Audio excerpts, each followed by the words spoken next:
澳洲名中醫徐超極日前訪港，佢接受本行訪問，即席示範預防中風嘅家居運動。腦出血，還有一個呢就是腦出血，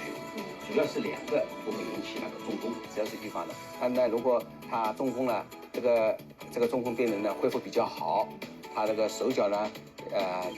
也比較能夠這個活動啊，就是功能啊恢復得差不多。這樣做這個東西，它可以令人所及的。有的呢，它只能用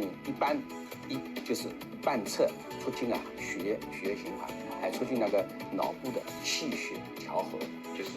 按，很簡單，按抓住肌肉的兩側，就像我抓的手法，8864，這個速度呢不要太快。這個你抓的時候呢，要有一個脖子上面要有一個緊張和舒服的感覺，這樣一次你可以8下，8下以後呢，再換一個手，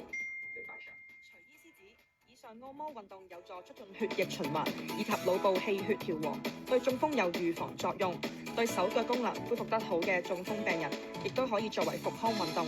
並且應該持之以恆，每日早晚做2到3次，但唔應該喺太飽或者太肚餓嘅時候做啦。